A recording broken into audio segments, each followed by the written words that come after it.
So yeah, that was a long one. I don't know how, but I've got a tinsy bit more to say before questions. I didn't even mention the joke that annoyed me most throughout the game, which is funny because it isn't even spoken dialogue. It's just a low-key chapter title. It's Chapter 3, Shit's Getting Science. Which is somehow astoundingly annoying to me. Other chapter titles are Man of the Year, which, okay, that one's actually good since it has a tinge of self-aware irony to it, which the game itself is otherwise lacking. I know the chapter where Hammond and Frank hit the Obscurus base is called Drop the Base, which... well, fuck you. I also want to complain a bit more about the post-chapter recaps, since they should be needless, but they're kind of not. The story is incredibly minimal, but it's also so all over the place that even having played the game twice, and therefore having seen the story and the recaps twice, I had no idea what was going on. You know what? I'm just going to play all of the recaps from each chapter back to back, and we'll all have a complete idea of the story. Feel free to skip it. I may remember to put a timecode here. So this guy, Brad Park, director of CDC, says there's an outbreak in Willamette, and little Vicky Chu is already there, getting the scoop. My scoop. So, we're flying over Willamette. Wham! Rocket hits us. I quickly learned two things. One, Vic's been here for goddamn weeks. She took an interest in this paramilitary group and the goings-on at the mall's front entrance, which, and this is the second thing I learned, turns out to be the bloodiest, ugliest, weirdest thing I have ever seen. Definitely not front-page material, depending on the publication. So Obscurus isn't the only act in town, but they sure ain't handing out blankets either.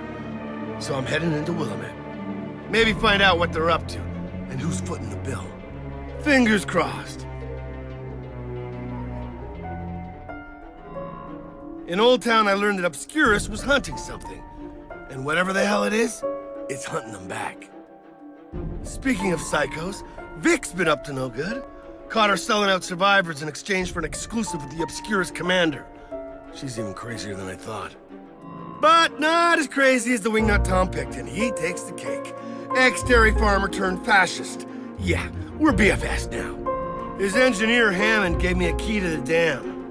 That's where Obscurus lured this thing. She seems cool. We're BFFs now. I caught up to Obscurus just in time to see them ship out this Calder. Whatever the hell that is.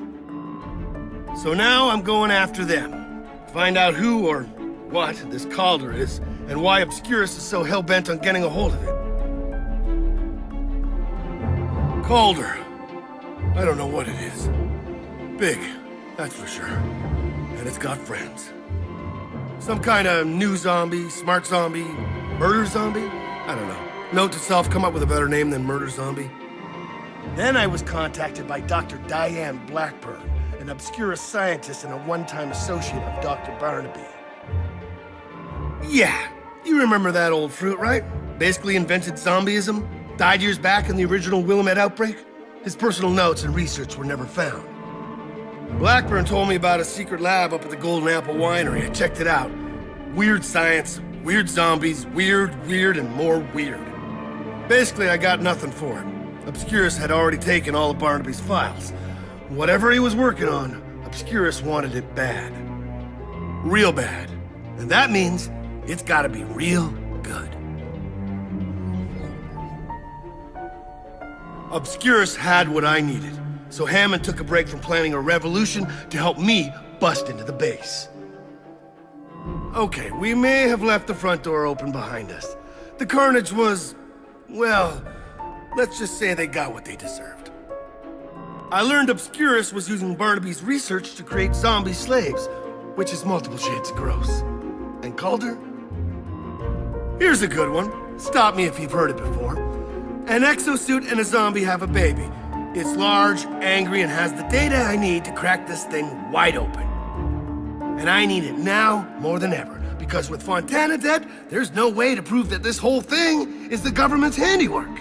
And that's the punchline. Hammond needed me. Her tyrant had turned into a psychopath, so we took him down, and Hammond made sure he wouldn't be getting up again. In exchange, Hammond gave me the most important gift of all, friendship. And more importantly, A big bomb to blast my way into Calder's lair. The sewers. Calder and his posse of creepy, smart zombies had turned them into some kind of den of spooky-ass shit. And Calder himself can talk. Whatever he's become, there's still a little bit of psycho douchebag human still in there. Naturally, I grabbed the intel and booked it. And that would have been where our story ended. Frank West, triumphant hero of Willamette, once again. Vic Jew. Thief. Hellspawn. She stole my evidence. She held a gun to my head, and now it's on. If Frank could have it his way, this is where the story would end. He'd die a hero, sacrificing himself for the good of his friends. He wouldn't need to follow it up, to see the mess that unfolded in the months after. But Frank's not here to tell the story his way. He can't load it up with spicy embellishments. Listening to his notes, I kind of wonder how the story would have gone when he told it later. Would he have defeated Fontana in single combat? Refused to conspire with the evil Dr. Blackburn? Added a sweet romance with the city engineer? I'm sure his second book would have sold as well as his first. But Frank's not here to tell his story, so he's got to trust me to do it, whether he wanted it that way or not. And I say, the truth is better than fiction.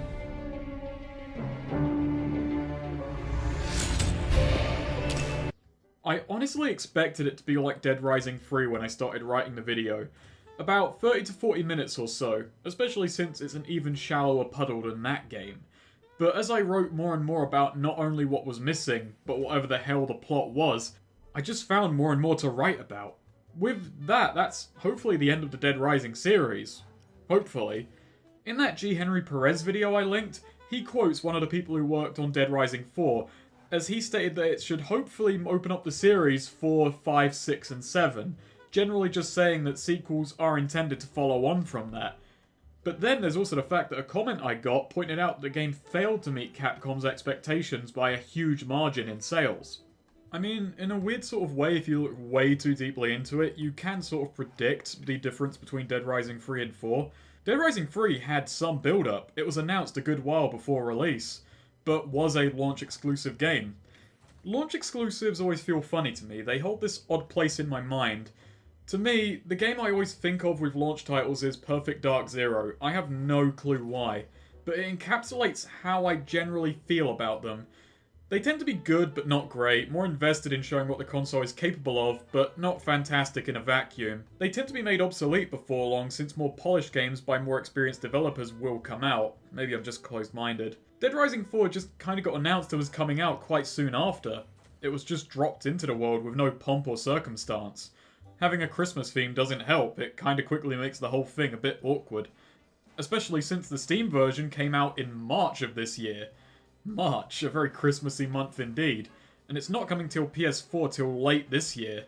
Not sure when, probably Christmas. I talked a lot about Dead Rising 1 in the video, and hopefully no one got sick of that, because I'm about to talk about it a ton more. It holds an interesting place in my mind. I love it now more than I did when I first played it by a large margin. It kept growing on me over time, as not only did its tone and themes start appealing more to me, but I realised how special its gameplay was, how much freedom it allows for, and just in general how well it executes its ideas. Dead Rising 1 was a game that on the lead up to release I was rabidly awaiting. I was really excited for it. I read every article I could find, watched one of those trailers on repeat over and over, and even made an effort to get a clean version of the music for myself. I massively overhyped the game and what it would be, in my own head. When I learned it would have an enforced time limit and no way to switch it off, Kid Me was massively put off. This was really bad news, and on my first playthrough, it sort of soured it. I played the game and considered it fine in spite of that, but I also hated the save restrictions, I hated the sort of challenge it had, but still found myself beating it and walking away happy-ish if disappointed due to my overhyping. But I wanted to replay it. And I did. I beat it several times, without those preconceptions. I learned the mall's layout. Not through guide, but experience. I learned the time limit was ultimately superfluous. I would never just kill zombies for 6 hours straight, and if I did, who cared? I could start over sharpish. I even got the achievement to unlock, I believe, the laser sword, where you had to survive 14 hours in infinity mode, where you can't save and have to eat to keep your health up. This was on one of the old shitty 360s that was liable to red ring and die, which it did soon after. But I still have that save. I may still do today. I've got the data from my 2005 360 transferred and kept. I still haven't got the PC port, but once I have a bit of spare scratch I'm not spending on weird things to review, I'll definitely grab it. Dead Rising 1 taught me a really good lesson about overhyping things for yourself. I'd say it was my Spore, but I'm an idiot and I overhyped Spore too. I got a double whammy of disproportionate expectations. I don't read many previews, reviews, and articles nowadays, mostly because of this. I tend to just watch gameplay videos for games I'm interested in, and try to see if it looks interesting by itself. It's also a game I think is so good, it overrid my stupidly high expectations. Or on one of my playthroughs, I just came to accept what it was and saw why it was good. I know it's a niche game, it's a niche series, and ultimately it's selfish of me to say the niche series should stay niche and keep appealing to what I enjoy about it. But Dead Rising 4 is a good argument for why it should have done that. I think Dead Rising 4 is more an issue of laziness rather than malice, however. I obviously don't think they're spiting a fan base.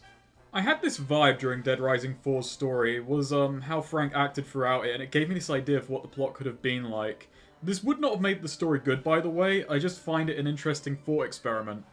Frank opens up the zombie cage, sends Vic running in the opposite direction, breaks the gate at the survivors' militia, disrupts the military quarantine. That one he has to do to survive, but he is killing the people keeping the zombies in.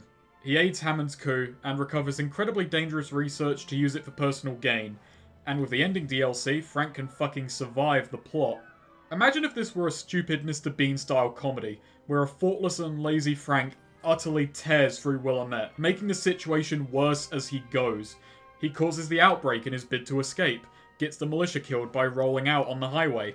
Hammond somehow misinterprets this as a stupid Tom sabotaging the gate to blame it on Obscurus, and thus starts her coup. Frank destroys the Obscurus base, meaning the evil paramilitary is dead, but that means there are no soldiers keeping the quarantine zone secure, and thus these ultra-infectious, highly aggressive zombies that no one is immune to start leaking out into the wilderness, and eventually to other American cities. Frank aids the coup, killing a number of innocent people and wrecking the one safe haven in town. He sends Vic back into the wilderness because he's mad at her and conspires with Blackburn, recovering dangerous zombie research. And maybe Vic even dies during all this. Maybe Brad also dies as Frank escapes town with the big scoop, leaving him behind, none the wiser that he was the cause of the entire situation.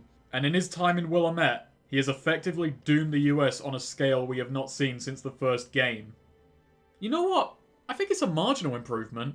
If they got the tone right, which they didn't in their version, and Frank would still be a fucking awful interpretation, I'd still be mad about that. And if they got it wrong, the plot would come off as even more frustrating, if only because I still have expectations of Frank not being a complete fuck-up. He handled the zombie situation better the first time he was exposed to it. Several questions from Armin Reddy. 1. Watch Dogs 1 or Dead Rising 4? Which is the worst? Dead Rising 4 for certain. I dislike them both in different ways. Many know that bad comedy is far worse than a bad drama. A bad drama can become a semi-funny comedy, whereas a bad comedy is just no fun for anybody. And as time passed, I have sort of softened on Watch Dogs 1's plot, in that at this point I look back on it and laugh. Between the two, however, I would sooner actually replay Dead Rising 4 if I had to pick between them, but that's an issue of length rather than enjoyment. I'm skipping question 2 for now, saving that for the end as more than one person asked essentially the same thing. 3. I haven't heard all that much about the soundtrack. We don't get the same things we got with Dead Rising 1 and 2 with memorable boss fight tracks. Are any of them at all memorable, or are they just generic epic tracks to leave a sense of something is going on? The only one I remember is Tom's track, as Tom is actually a psychopath on reflection. Has a bit more health, has a cutscene, has a gimmick, and has music. It's not good. Dead Rising 1 and 2 went metal for their tracks. Love them or hate them, it was at least unique. Tom has this sort of hillbilly-ish track. It's got some flavour, I suppose. It speaks of him being conniving and deranged and folksy. Seriously, if I had a better read on Tom, I could work with this. The only other track I really remember is the credits music. Oh Willamette, a Christmassy piece.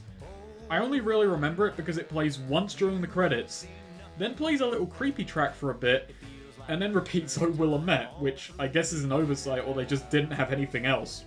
Number 4. Watching this, I feel the graphics are worse than Dead Rising 3.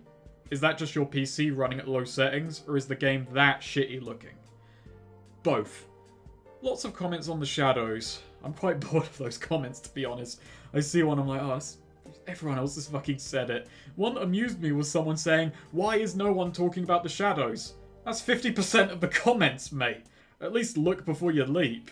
Oh god, I really wish I had bumped the shadows up just so people would actually comment on something of worth instead. I just did that to keep a better frame rate because the game isn't very well optimized.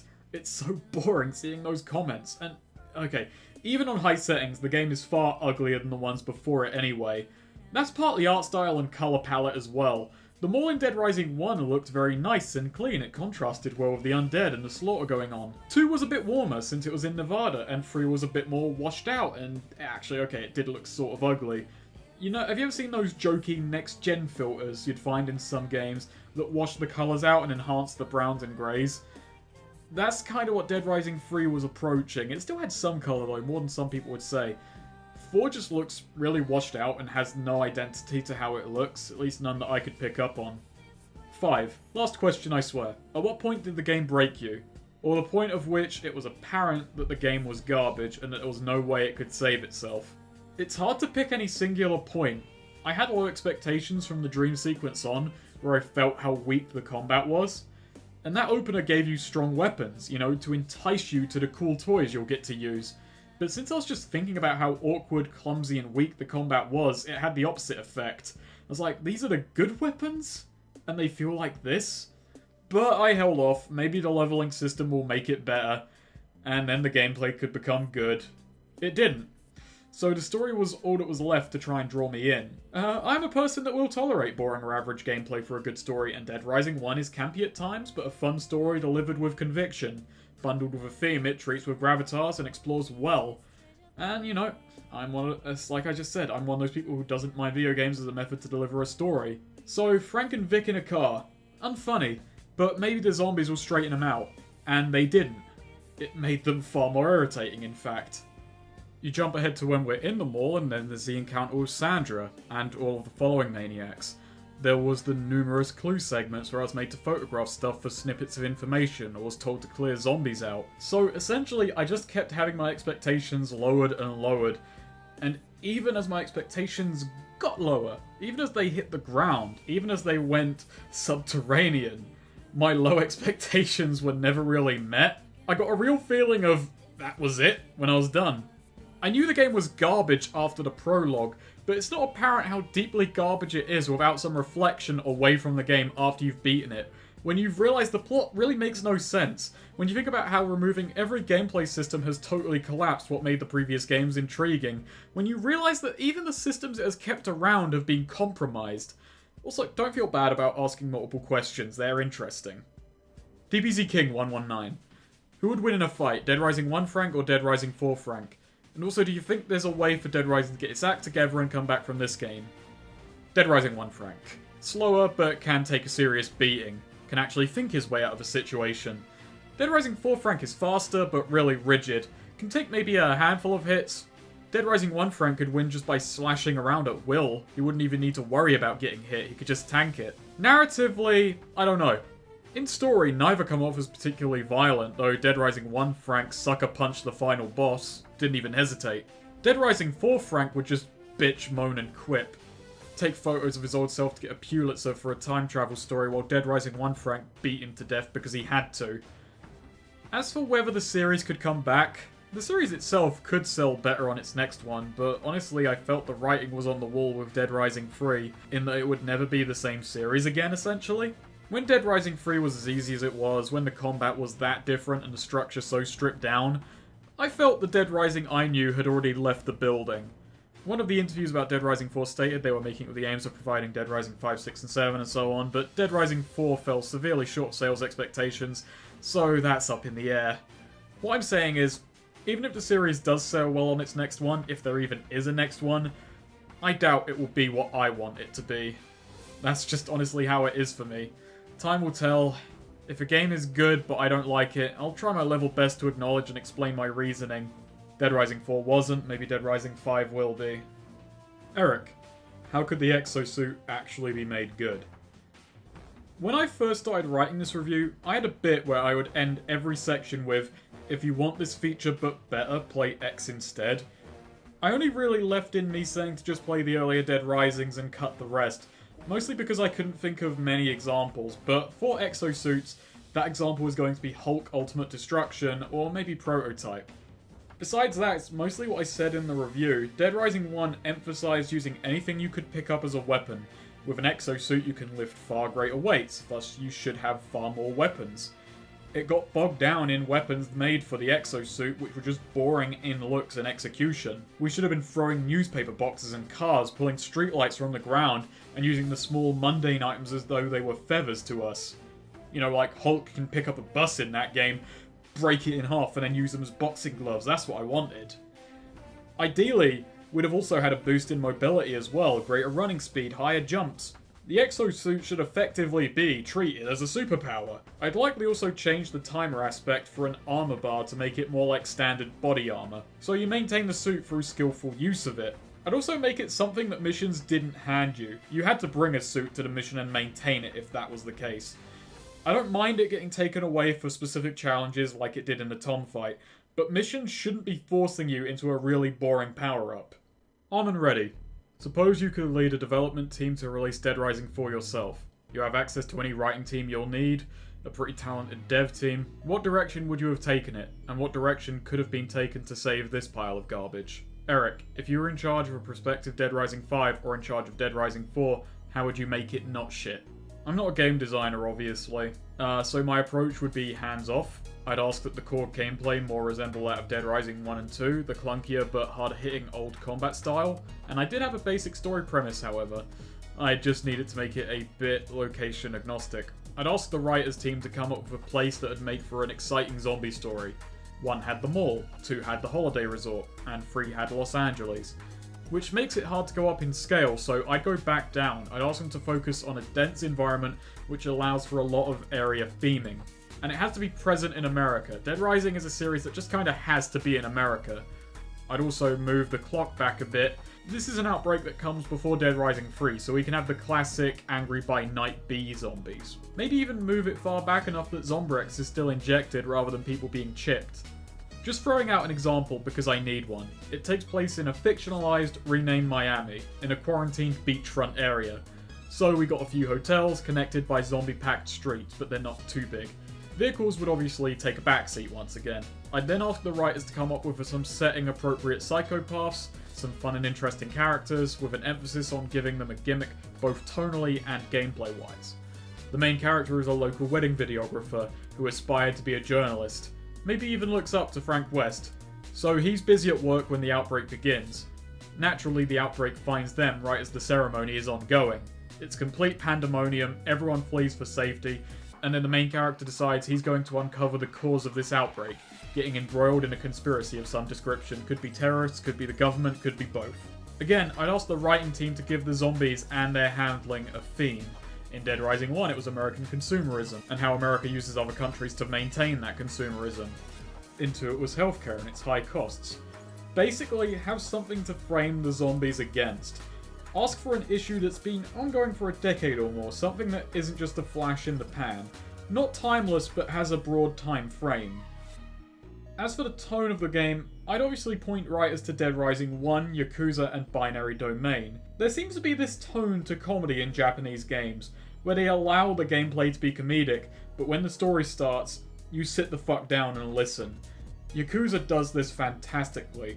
I can go from a side quest where the main character humiliates himself and looks a complete moron, say educating a dominatrix, to be a proper sadist, to the main plot, a melodramatic and serious crime story with murder and politicking, and I can buy both sides of it. Essentially, the main character can take things seriously and look like a moron at times, and if you treat the characters with respect, it can be pulled off. Dead Rising 2 actually did it semi-well. Chuck had those dumb, really awkward one-liners, But in the main plot, when his daughter was threatened or the conspiracy got going, he chucked aside those stoic one-liners to try and unravel the mystery. But both sides of the character worked. I could see them taking place in the same guy's head. I'm not against comedy in games on principle, that'd be silly, but I am against bad comedy wherever I find it.